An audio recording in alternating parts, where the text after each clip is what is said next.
Hello everyone and welcome back to the EDH Jank Center, your source for everything Commander and everything Jank. I'm your host Jordan or Prairies, and today, hey, you got $10? Well, if you do, grab your wallet, because boy howdy have I got a budget upgrade list for you. The total cost of all 5 cards in this list comes out to $10.14 at the time of making this video. This can easily be reduced if you don't mind buying moderately or heavily played versions of the cards, which is something I personally think people should do more because those cards deserve love too. Now, before we dive into this spicy list, I'd just like to say if you're enjoying this kind of content, make sure you check out the link in the description. It's to the Patreon. We've got tons of cool benefits for patrons, including a patron-only Discord, as well as the ability to watch videos one day ahead of time, as well as patron exclusive deck techs built by me for you once a year. So if that sounds appealing to any of you, make sure you check out that link in the description. All your support helps me make more videos like this for you guys. All right, let's dive into some cards, shall we? Our first card of the day is Sanctum of Eternity. It is a land from Commander 2018. You can tap it for a colorless, but you can also pay 2 and tap it to return target commander you own from the battlefield to your hand. Activate this ability only during your turn. I love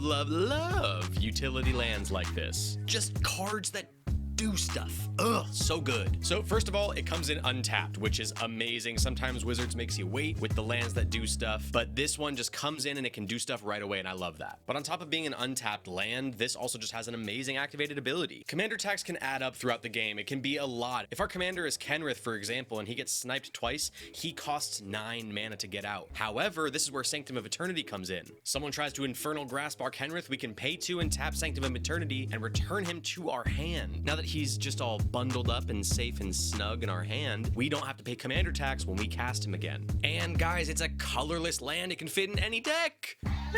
Let's go. Let's move on to Assault Intercessor. 1 white-black creature, Astartes Warrior from the Warhammer 40k precons. He has First Strike and Menace, and he has Chainsword. Whenever a creature an opponent controls dies, that player loses 2 life, and he's a 3/2. High key, if you look at like any of the deck lists from the Warhammer 40k decks, there's just so many freaking bangers. This is a pretty simple tech here, guys. This card is perfect to have on the field if you're going to cast a board wipe or if you're going to be destroying opponent's creatures. If an opponent has 10 creatures on the field and we board wipe, Assault Intercessor will see those creatures die and make our opponent lose 20 life. Nothing much else to say here, folks. I mean, Force Combat decks would also love this. Incremental life loss in Commander is just really good in general, and First Strike and Menace is nothing to laugh at, kiddos. Okay, let's move on to Slip Out the Back. 1 blue mana instant from Streets of New Capenna. Put a +1/+1 counter on target creature. It phases out. Treat it and anything attached to it as though they don't exist until its controller's next turn.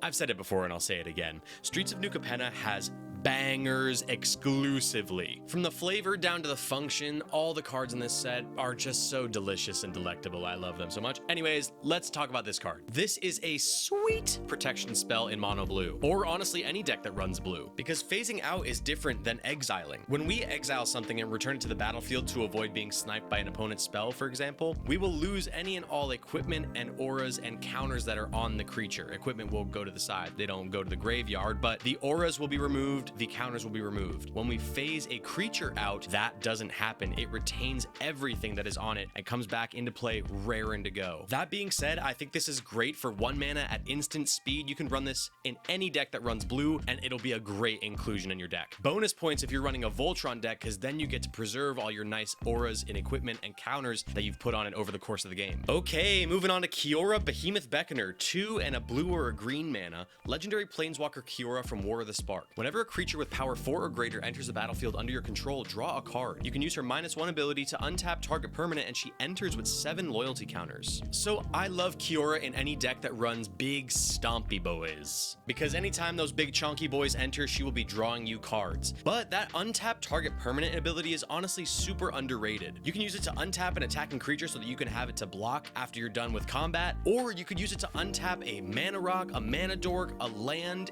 The list goes on.